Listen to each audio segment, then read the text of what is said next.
Good morning, and thank you for joining me here in my shop. I'm going to go another step or two with this scope, which I discovered is actually working, except for one significant problem to start off with, which is dirty controls, and no surprise in that. It's full of all kinds of dust here. So what I'm going to be doing is I'm going to be vacuuming out the dust, cleaning it up, and then the next step will be to try to eliminate the problem with switch contacts, other contacts, and things like that. So the front panel controls will work a little more reliably. So I'm not going to put on video all the vacuuming because it's plenty boring and pretty noisy.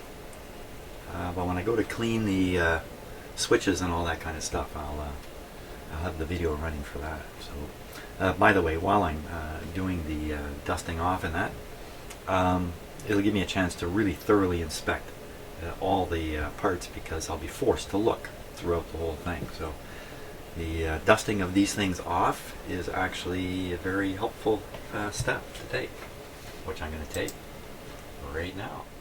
Okay, so that was pretty easy, dusting that out. Got a chance to look more closely in here, and we'll do the same with the close-up camera in a moment. What I want to focus on, though, first, in terms of switch cleaning, are the switches behind these controls here. These are wafer switches. They're so common in equipment and radios and everything, and they are the most likely ones to cause trouble too. So cleaning them is pretty easy. I'll probably just spray a little WD-40 on them, but let's take a look at them first. So we can start with this one.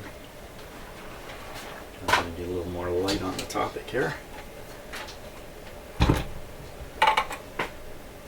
And even in the long shot, you can see all the components built up around the switch frame.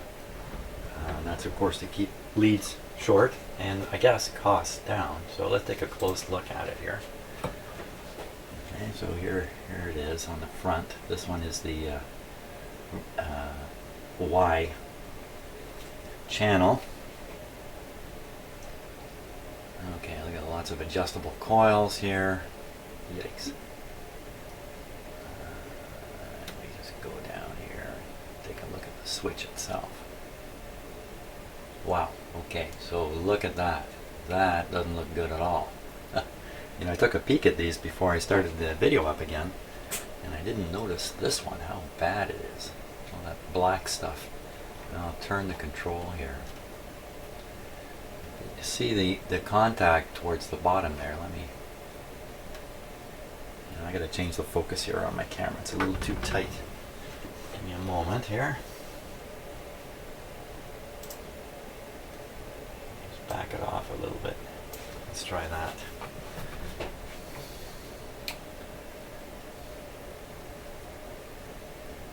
I think if you look at the bottom slider, if I can just get it in focus here, you can see it's actually plowed its way through the stuff on that switch. Now there's a good chance this switch has not been rotated in 20, 30, 40 years. It may have not been rotated. You can see I'm just plowing the gunk out of there. It doesn't even look like it's making proper contact, does it? Okay, so see the other contact kind of to the left of it or behind it. And as I swing the switch in, you can see the contact lift. So you know that's in contact. This upper one. Wow, that just does not look to me to be in contact. And I don't think this is, there's the end of the run. You can see again, it's just plowed the gunk out of its way. So I'm watching the contact to see if it's flexing at all. You know, this is really hard to increase the spring on that part. Wow, if it's, you know, it's just barely touching. Huh. Yeah, really tough to try to increase the tension there. You know, without actually backfiring it. So that's what we're up against. I used to see a little chunk of junk drop off there too. So this is probably indicative really of all these contacts all the way through. You know, I mean, there's a lot more up in here. I'm going to be able to see them, I don't think.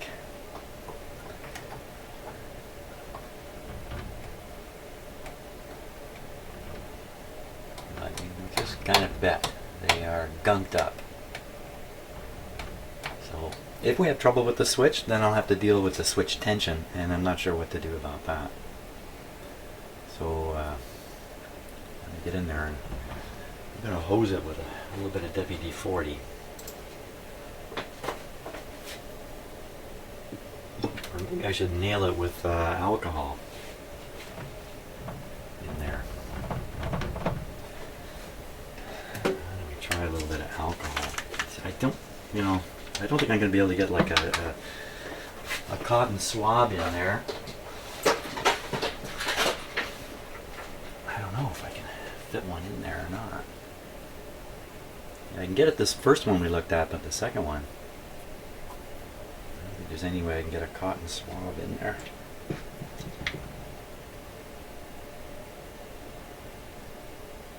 I like alcohol because it's a fairly benign. I like alcohol. Yeah, that's not really true. It's a fairly benign fluid. Oh yeah.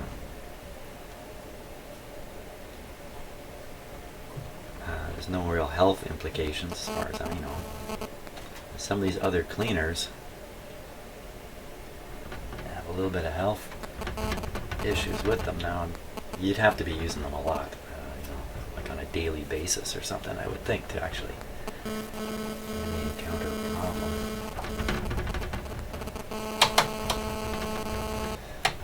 One thing I don't want to do is get a bunch of little pieces of cotton caught in the switch. I can already see a couple of fibers floating around in there. Oh. That can present a problem in itself. And sandpaper and stuff like that, no. Don't want to try and abrade this at all. Sometimes the metal involved, the contacts or the plate that's turning, they have very particular surfaces plated on, and you can scratch them off, which you don't want to do. And also, if you stick sandpaper in there or something like that, some of the grit will come off, and similar to what happens to people at the beach, you'll have sand in places you do not want it.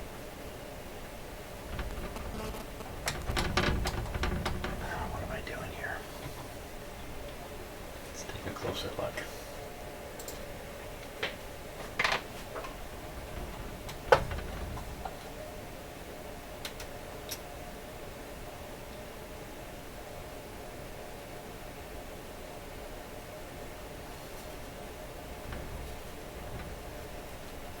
Cannot get my cotton swab down in there.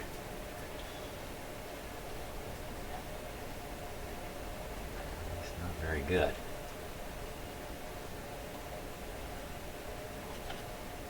Yeah, look at that. It's going to leave fibers everywhere if I keep going with it. Okay, so I think it's a case of hosing it with WD-40.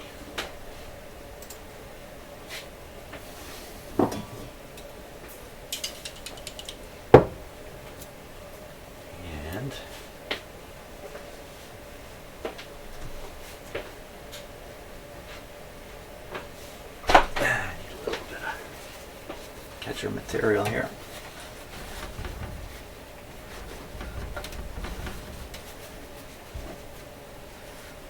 I want to go under. Well, good enough.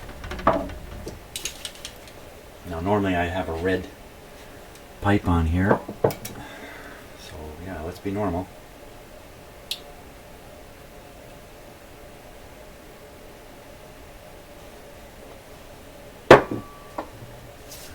Take my red pipe. This pipe, hey, this pipe's too big.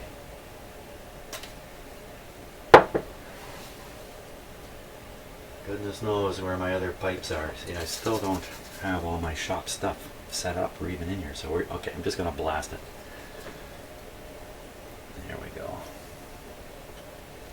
Yikes.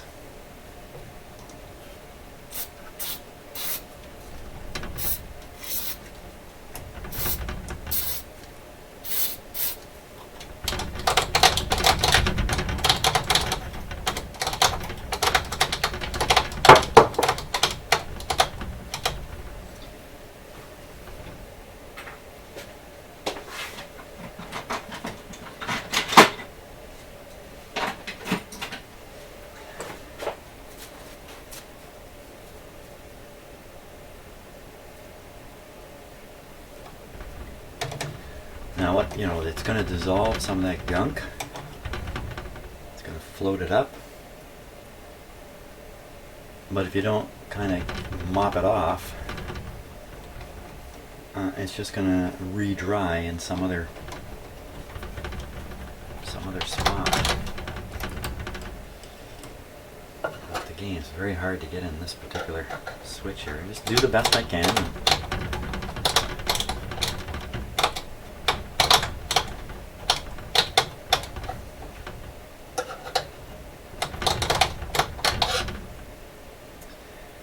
Okay, on that one, this has an interesting construction to it. So when you look at the switch on the front, okay, you see the big dial here, and then inside is a small one.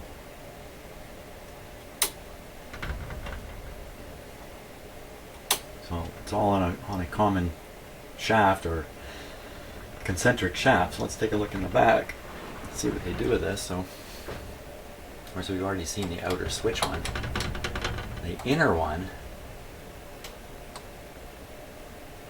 is that.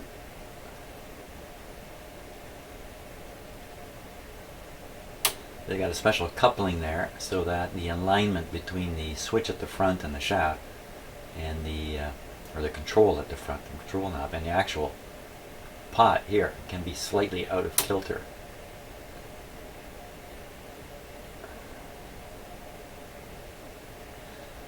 There's the clean out spot there. If I do want to spray some stuff in, spray it right in through that gap there, and you can see. But at this point, I'm not going to do that. Okay, well, I don't know how clean we got that switch. That looks pretty good in that shot. Oh my gosh, look at all the stuff in there. Yeah, wow. Okay. Oh my gosh, I think that switch is airborne right there. Let's just see if I can get a tool on it here.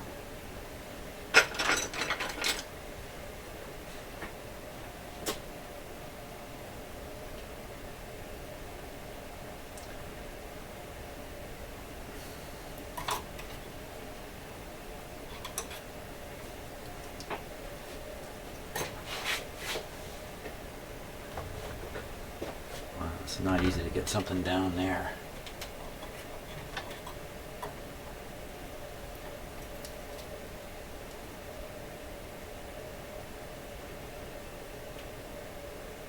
What I want to do is I just want to push on it a little bit.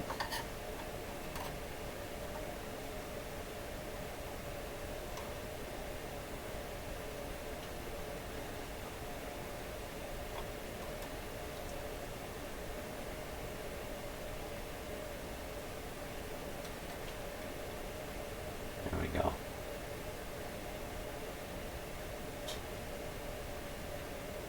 Okay, so that is in contact. There's no play there. Not by much. Let's rotate the switch. Now I thought it was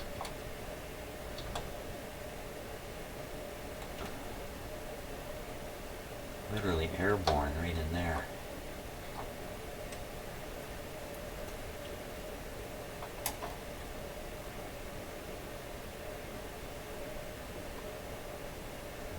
Do that too much. If you lift it, you might, eliminate what's left of the springiness.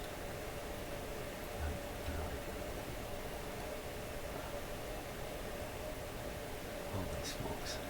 There it is.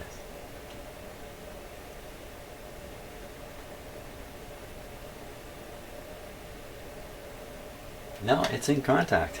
It's just very light contact. Now that I cleaned it, it may work a little better. Okay, let's go around the other side here. So the next one will be this control, which is basically identical in its construction to the other side. Here we are. Okay, there's that variable control at the back. There's a good clear shot of that plate. This one's a little more accessible. There's the bottom side of it. Looks pretty gummy. And here's some other ones here. These are all a lot more accessible.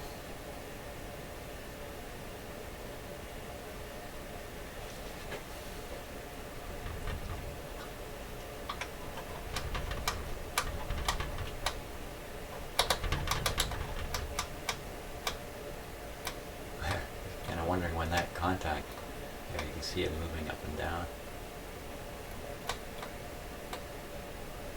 Kind of wondering when that contact came into play.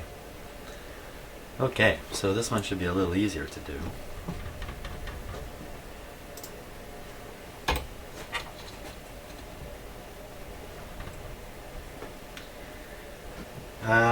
You know, I'm going to stay away from putting a Q-tip in there because, or cotton swab, I should call it, because of what I saw in the last one. It's kind of horrifying when you see it magnified like that. So we're just going to hose this guy.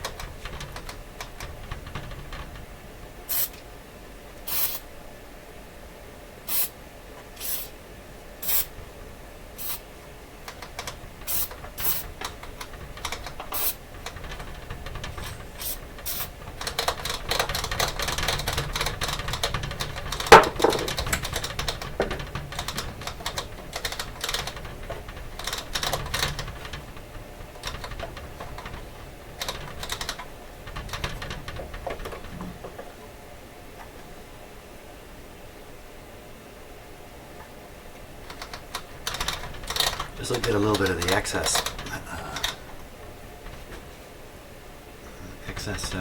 WD-40 off here. WD-40 is a combination of solvents and oil.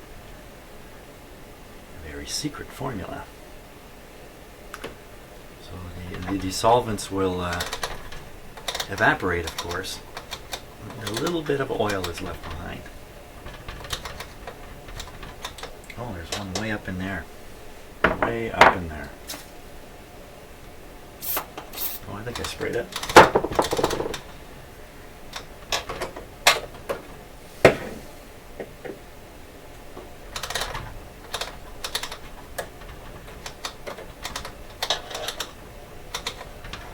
Okie doke.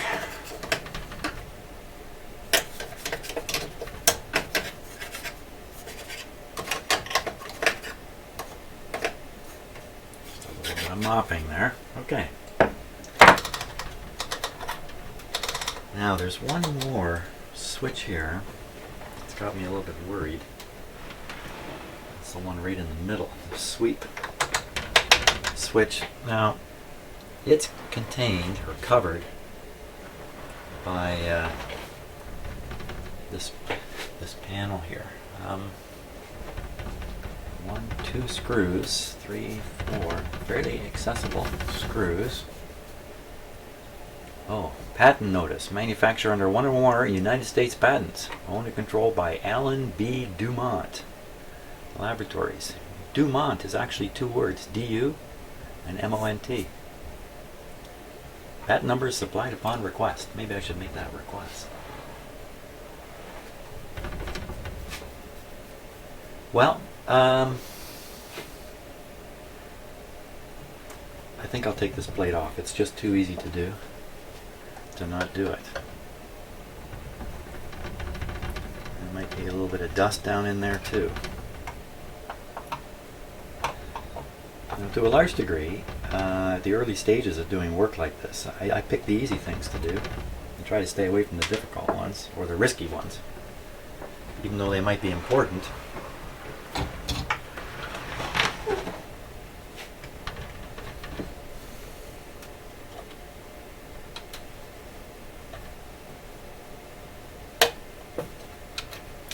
My wife has informed me that she wants her Lazy Susan back.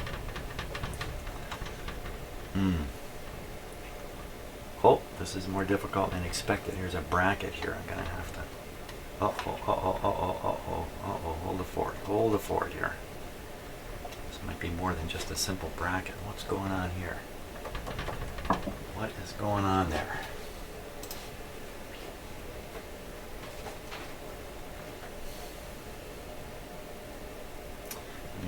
I gotta change the focus again here. Hang on a sec.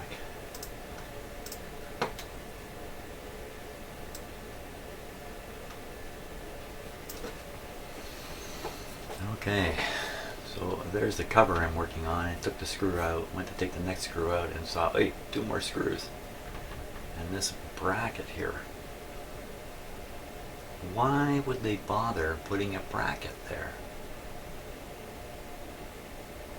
It looks like there's, I wonder if that's an insulating cardboard or something there, that inside layer. I think it is. So they put that there for electrical shielding, maybe. Let's see the lower screws to get that out of there. 1 screw. I have to take it out. Well, all I have to do is just take these screws out. These screws out. I don't have to actually take this bracket off. Wait a minute. This is cut around them.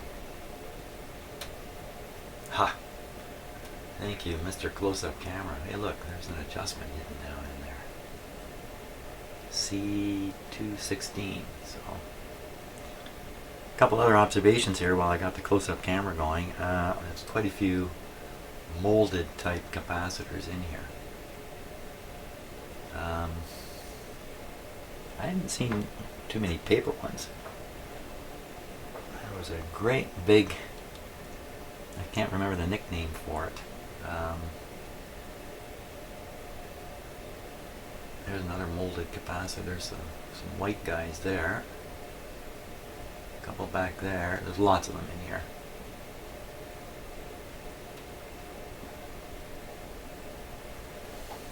Including where'd it go? Okay, lost. There it is. This big behemoth here. I think this is the only one of this type that I've seen so far. Those are notoriously bad capacitors.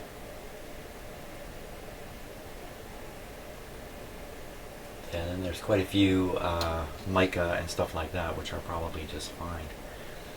There's some big filter ones in cans. These are probably okay. If they're in a big metal can like this, there's a good chance they're okay. There's a good look at that one. And one right beside it. So, you know, if you're going to get into changing capacitors in something like this, wow, you're going to do a lot. And they're going to be real awkward working in here.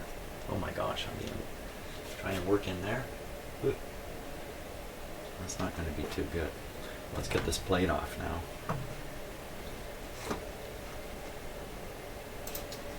Yeah, so I'm not anxious to start changing capacitors and stuff like that. I mean, after all, what is this scope going to be used for?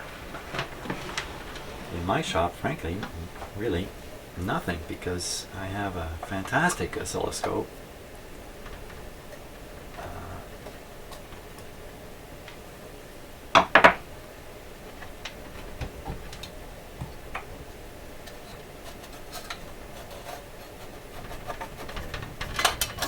There we go.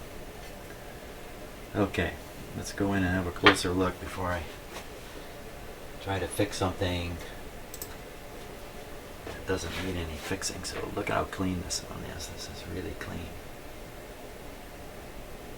This is the end that would be kind of sticking out a little bit. Get some more light on it. Wow, it doesn't look so clean when you look at it that way.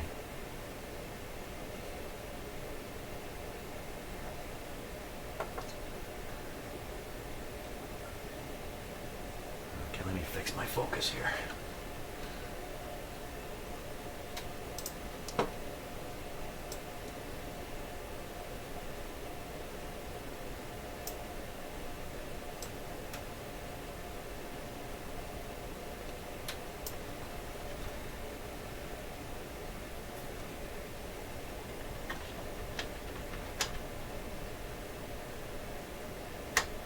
So I'm trying to decide if I should spray this or leave it. Leave it as is until I know there's trouble with it.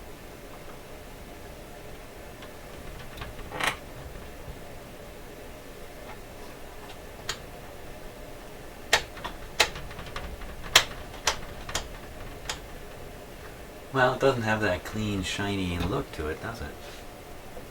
Really?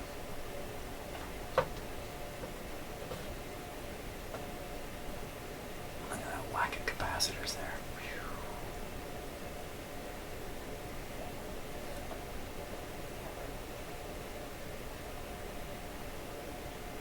Yeah, in a world where you can jump on the internet and you can buy a scope, you know, something like this one here, for a few $100s and get a really good instrument, pretty tough to justify putting a ton of effort into one like this. Certainly to get it to the point where it's calibrated and all that kind of stuff, wow. If I can just get it to put a steady, you know, get the trigger ring working and get it, you know, so it'll display consistently a waveform, that's pretty good. That's probably as far as we're going to get with it.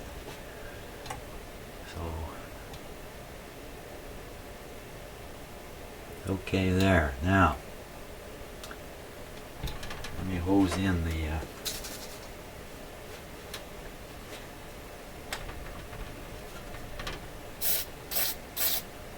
hose in. Strange choice of words.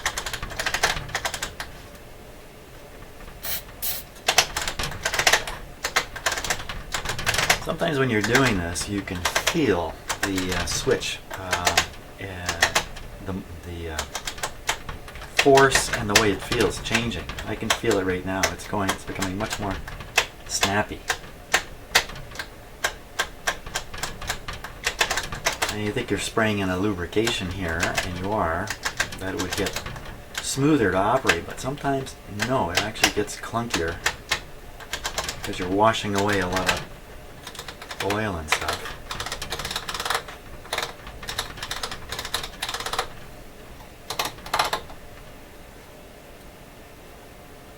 Is there anything else that I need to spray here? I don't think so.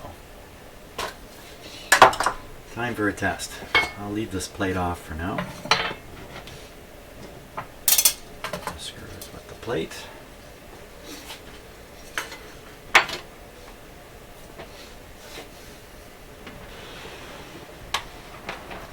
Get ready to operate the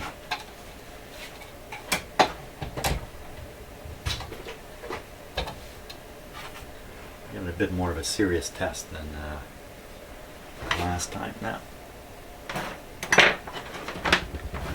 Pretty sure we're still plugged in here. Yep. That looks good. The switch here is off.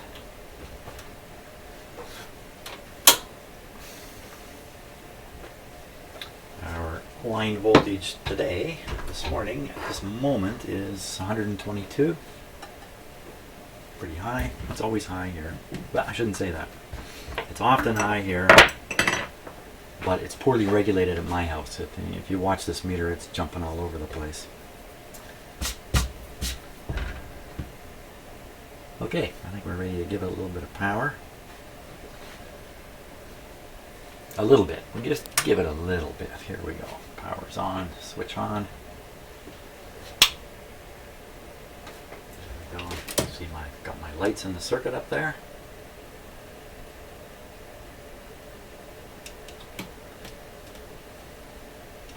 Telling me there's no problem, other than this is a pretty heavy load in itself. It's got both lights on pretty bright. Let's give it the full power.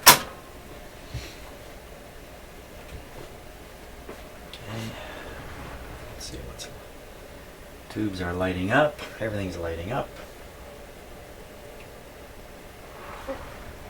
Okay, what do we get on the screen here?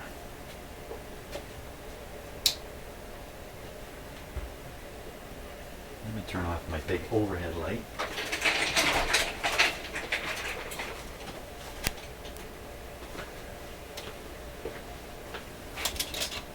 Do that. So now you can kind of see what's really going on there. The whole screen is glowing blue. So I'll try some position things here.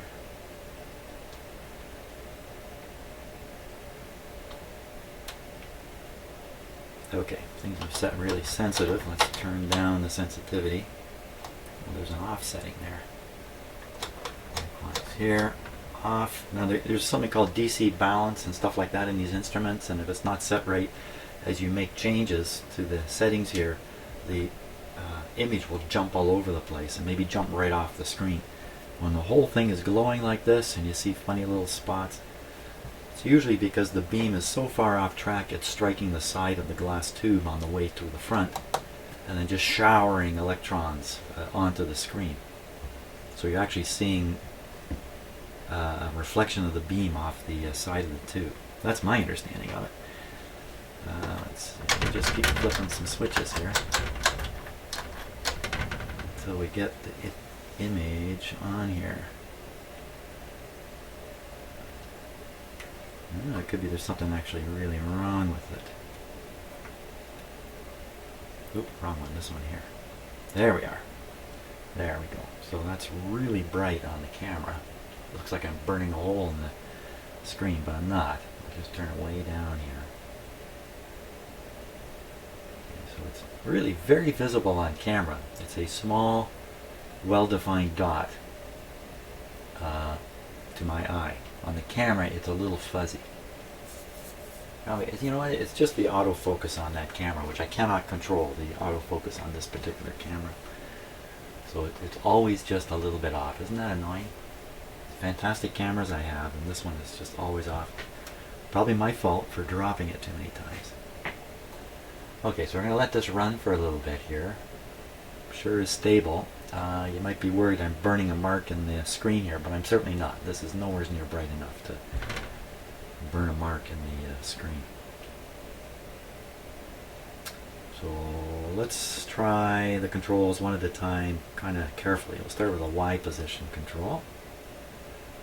See, it's moving very smoothly. The shakiness you see is actually my hand. I'm not turning it as smooth as I could possibly do it. And you can see the shape of it changing a bit as we go. It's a little hard to see in the camera there. But smooth without any jumps. A little jump right there. So there's a dirty spot. But you know, these controls, sometimes you just work them like this. And the slider will clean its own contact surface. That's great. No problem with that one. Okay, let's try the other position control. Ooh. So what's happening now is we're encountering dirt in this control here. That's why it's jumping. That'll drive us nuts if we go to operate this thing. So I will do the poor man's cleanup here.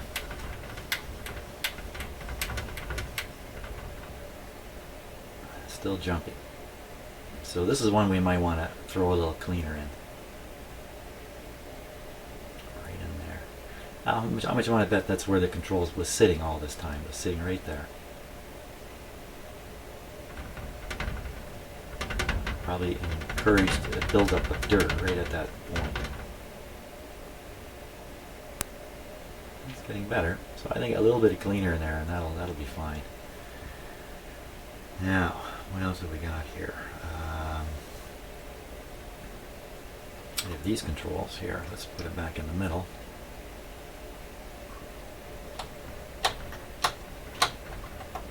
So, as I turned up the sensitivity on this control, I'm at 0.01 volts AC. And you can see, first of all, it's picking up a hum, probably out of one of these contacts. Yeah, see, it's just getting it. I don't even have to actually touch any metal here, just get close to the. So it's picking up a bit of hum right out of the air right now. And as I turn the control, right now it's just about on the 0 line. Pretty much stays there until I get right to the most sensitive setting, and it moves. And that's from DC balance, and usually there's an adjustment right on the front here. Yeah, Y balance right there. If we adjust that a little bit, we can get rid of that jump, which is quite important when you're using a scope. We'll go to the other extreme. The same thing's happening here, 0.01 DC. In terms of dirt on the control, I don't get any impression there is any. Yeah, we'll try the vernier or the pot here. It looks pretty good. Smooth. Something right at the end there.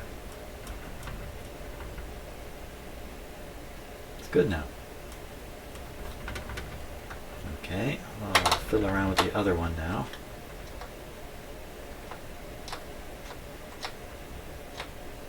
Ooh, right off the screen on that. Oh, there's some interesting things. There's more settings here. So 0.01 flies off the screen. Now, did it disappear? Oh my gosh, look at that. That's just proximity doing that, I think.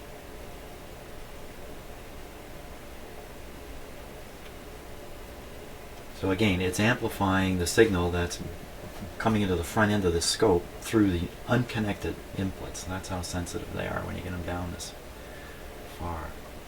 Let's see now. This setting says drive, sweep drive.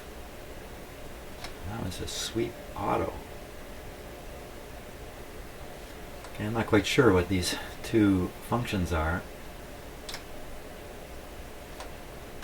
Sometimes the scopes are set up so instead of sweeping constantly, they wait for a trigger and then we'll sweep once.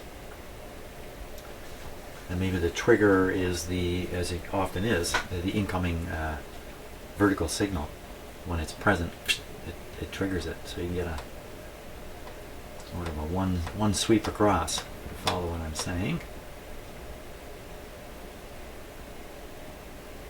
Let me put a little short circuit on the input here. See if that knocks it all out. I can't believe I'm just sitting here using a scope that has not been operated in probably 40 years.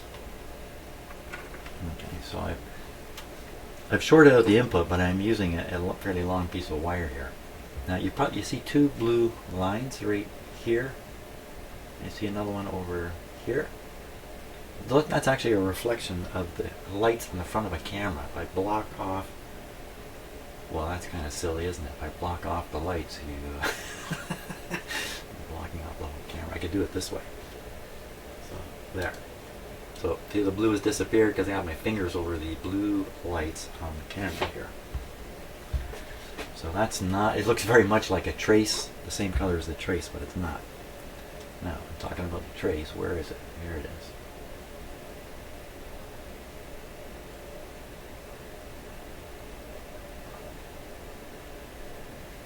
Now we're at 0.01, and you can see the trace has settled down to a dot. If I take the short off, it's picking up the hum again. Or the field, the electrical field that's here in my shop, almost certainly a powerful 60 cycle type signal there. There we go. We're syncing on the line. And we're sweeping. Let's fool around with this control now. So I do need a little bit of a signal. So we're going to use this as an antenna. Just leave it laying there. And turn up the intensity a little bit here. Turn down the sensitivity.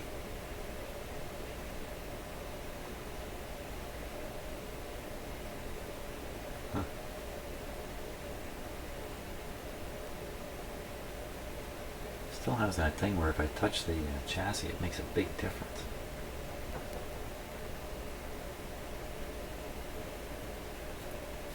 And no doubt that's because this scope is not grounded right now. It's ungrounded. So we're going to play around with this control here.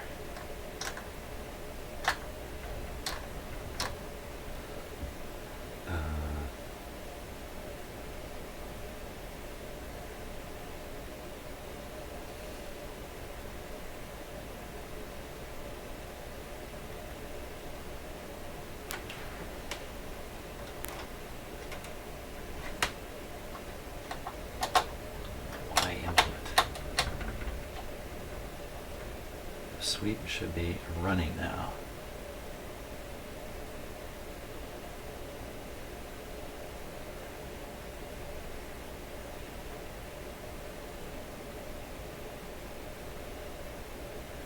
Doesn't seem to be sweeping. The sink is set to line. The level's just set in the middle here.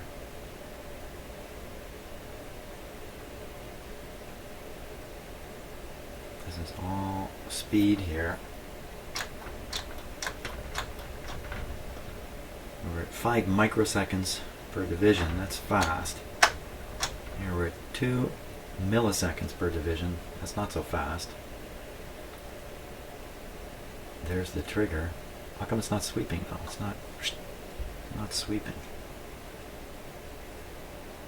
Not sweeping.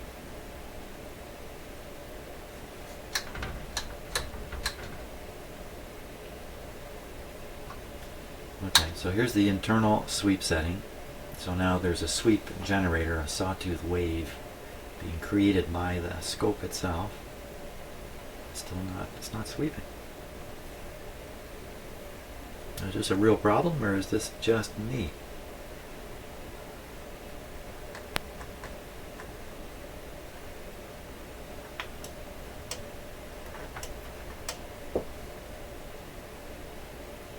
I'm pretty sure it should be. Maybe there is a problem with the scope.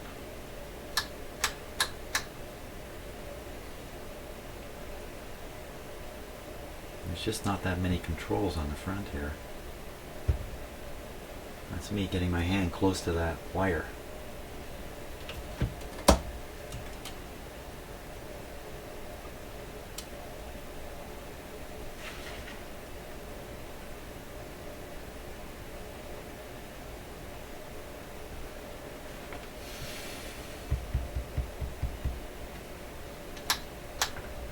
External sink. External trigger, line trigger, internal trigger. Auto sweep. That's where we probably need to be. Well, that's kind of interesting. Oh, there we go. Okay, so this must turn the sweep drive on. Sweep drive is on. We'll slow it down. There we are.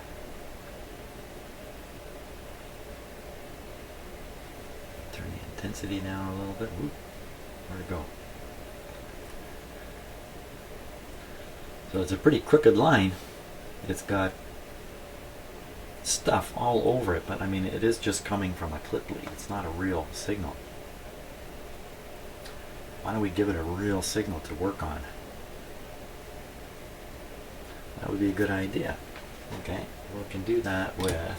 You can tell I'm in the dark here, right? With the way the camera's operating. So we'll put in an audio signal from here. That thing generates a.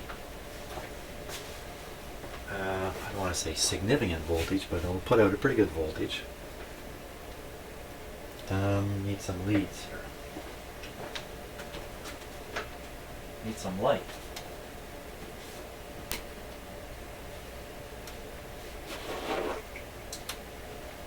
We can keep the light on.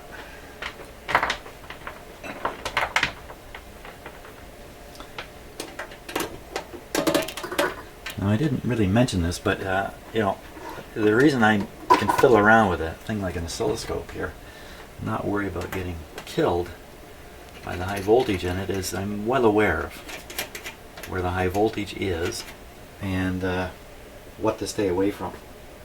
Maybe I should show you that. You know, I have a lot of experience with this kind of stuff, so it may not look like it. I mean, I may talk as if I'm seeing things for the first time. It's just my nature to do that. Just take a moment. I thought of this earlier. I should really point out what you need to keep away from in a old TV or in fact, you know what? The other camera's actually better for this. Swinging it around with power on it. So this is the high voltage area you want to be very careful around. The tube itself, the picture tube, right here. And this wire, I'm sticking my finger near, and that connector on the side of the tube, that's not an innocent thing. It's a very high voltage there. I don't know what it would be in something like this. A few thousand volts anyway. In a old color TV set, this can be up to 30,000 volts right there. And the tube itself can store a substantial charge, especially when it's been pushed in with 20, 30,000 volts. They can hold that charge for quite a while. So even a picture tube out of a TV set can still be holding a charge, a substantial charge, high voltage with a pretty good whack of coulombs in there ready to get you. So this goes up into here. There's always, I shouldn't say always, hey, look over here, this sticker here says danger, high voltage. Yeah, it really is high voltage. Hands away from all that stuff. The rest of it is your usual killer stuff, but this is a really big killer up here. And I don't know, frankly, if I pulled that wire off and stuck my finger on it, if it would kill me. I'm not about to find out. It would certainly hurt, no doubt about that. Okay, so we'll stick this on the wire ground. Okay, and then the output here. Let me make this less sensitive. 10 volts per centimeter.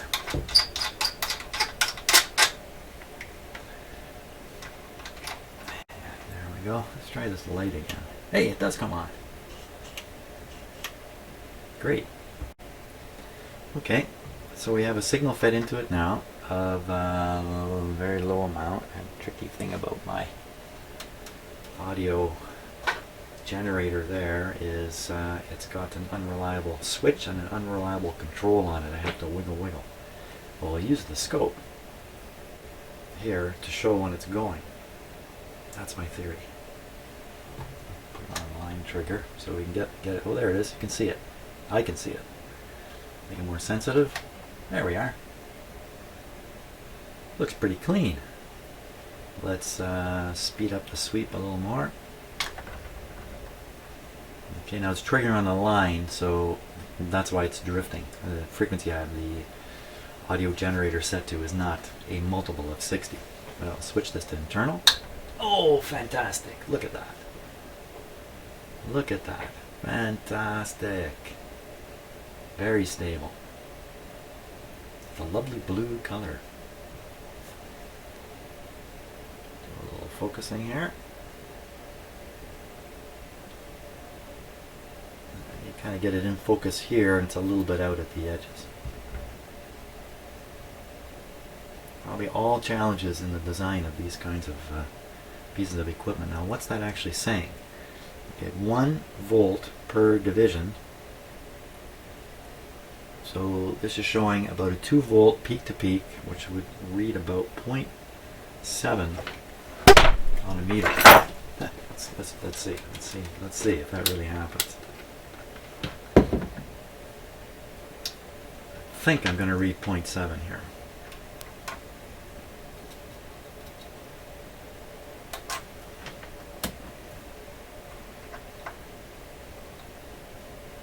And what I think doesn't really matter.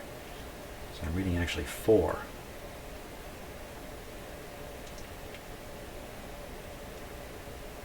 So exactly who's lying here, I don't know. The frequency that's coming out of my signal generator is, let's see, scale B. It's like 700 hertz. I wouldn't think that would make my meter be inaccurate.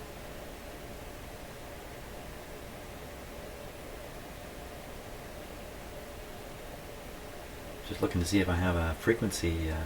This meter will read frequency. Hertz. I've never used it.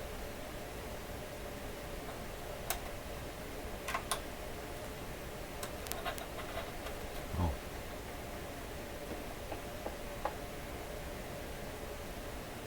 Okay, well, I'm not going to use it. So what do we get? So we got kind of a strange meter reading here of 4 volts. Yeah, 4 volts, but 1 volt per centimeter per division, 2 divisions. So certainly not agreeing, are they? Oh. This needs to be set into the calibrated position. There we are. And even this needs to be set to a calibrated position. And even this needs to be set. But it doesn't have a click. That's it. That's the calibrated spot. Well, it didn't make much difference, did it? We still are 2 divisions. Right off the screen. Very cool. I don't think there's too much more to do with this guy, really.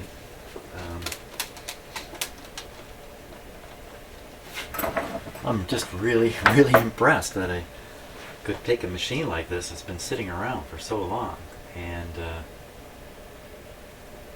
turn it on and away it goes. Now it does have a date up here, calibrated date of, looks like 1976. So maybe this thing was in service up until the 1980 or somewhere in that range. If it was in a university or a college, it might have gone longer yet.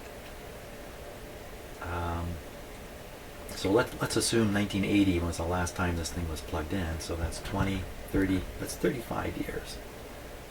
35 years. Imagine yourself sitting on a couch for 35 years and then getting up. I don't think it would go so well. Very good. Okay, I've had this operating for quite a while here this morning. It's presenting no problems, no funny sounds, nothing. It's fantastic. That's a 2 thumbs up on this one. What about my next scope? I guess we'll have to just find out about that one too.